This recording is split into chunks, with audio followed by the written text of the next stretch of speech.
শীতকাল আসলে চিতই পিঠা নিয়ে যে এত কারসাজি শুরু হয়ে যায়, ভাত দাও, এটা দাও, ওটা দাও, ব্লেন্ড করো, অনেক প্রকারের কাহিনী। আজকে আপনাদের সাথে শেয়ার করব আগেকার দিনের মা খালারা কিভাবে বানাতো এবং রসে টইটুম্বুর কত মজাদার পিঠা আমরা খেতাম। আজকে সেই রেসিপিটাই আপনাদের সাথে শেয়ার করব। আসসালামু আলাইকুম। চিতই পিঠা বানানোর জন্য সর্বপ্রথম গরম পানি নিয়ে নিতে হবে, কুসুম গরম। এর ভিতরে পরিমাণ মতো লবণ দিয়ে দিতে হবে এবং লবণ দেওয়া হয়ে গেলে সুন্দর করে নেড়েচেড়ে এর ভিতরে চালের গুঁড়াটা মিশিয়ে নিতে হবে। চালের গুঁড়াটা অবশ্যই ভিজা নিবেন, এতে করে সবথেকে সফট পিঠাটা হবে। আপনি যদি চান চালের গুঁড়াটা সেই দিনই কুটে নিতে পারেন, এতে করে সবথেকে সফট হবে, পিঠাটা সবথেকে ভালো হবে।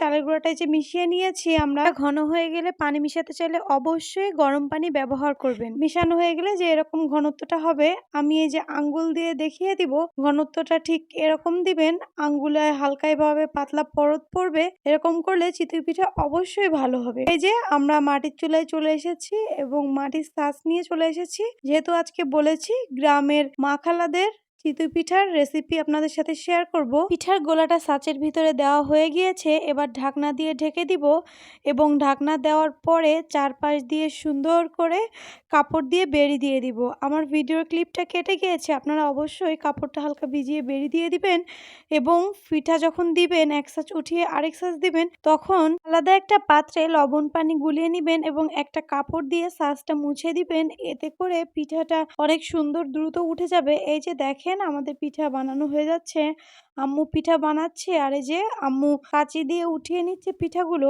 আমরা কাঁচি দিয়ে এভাবে উঠিয়ে নিই, গ্রামে আগে এরকম করে উঠানো হতো, আপনাদের দেখানোর জন্য ওভাবেই উঠাচ্ছি। আর এই যে পিঠাগুলো দেখেন অসংখ্য জালিযুক্ত হয়েছে। পিঠার মূল হলো জালিযুক্ত পিঠা। পিঠা ফুলবে কি না এইটা মেন না, মেন হলো জালিযুক্ত পিঠা, তাহলে ভিজতে খুব সুবিধা হয়। আর এপাশে আগে আম্মু গুড় জাল করে এর ভিতরে ভিজিয়ে নিয়েছিল, এবার দুধ জাল করে এই উপর দিয়ে পিঠার উপর দিয়ে সুন্দর করে দিয়ে দিবে, দিয়ে এই যে নাড়াচাড়া করে ভিজিয়ে নিব। আর এপাশে আরো অল্প একটু গুড় এবং নারকেল পরে জাল করে উপর দিয়ে দিয়ে দিব, এতে করে ফ্লেভারটা আরো বেশি সুন্দর হবে। আমরা তো এভাবেই বানিয়ে থাকি। এই যে সকালবেলা দেখেন পিঠাটার রসটা একেবারে টেনে নিয়েছে এবং শুকিয়ে গিয়েছে, আর পিঠাটা দেখতে কতটা লোভনীয় হয়েছে, আমার তো এখন দেখে আবারও খেতে মন চাচ্ছে।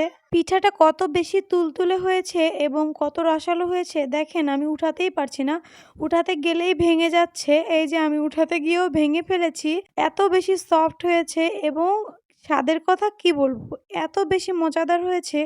এই পিঠাটা শীতকালে সকালবেলা এত বেশি ভালো লাগে খেতে। দেখেন আমি আপনাদেরকে ভেঙেও দেখাচ্ছি পিঠাটা কেমন হয়েছে। এই যে খুব সুন্দর করে ভেঙে যাচ্ছে এবং দেখেন অসংখ্য জালিযুক্ত এবং অনেক সফট হয়েছে, খেতে কিন্তু দারুণ ছিল। আপনারা অবশ্যই বানিয়ে দেখবেন বাসায়। এরকম আরো ভিডিও পেতে চাইলে আমার পেজের সাথে থাকবেন। কেমন হয়েছে জানাবেন এবং আজকে আমার ভিডিওটা কেমন লাগলো জানাবেন। আল্লাহ হাফেজ।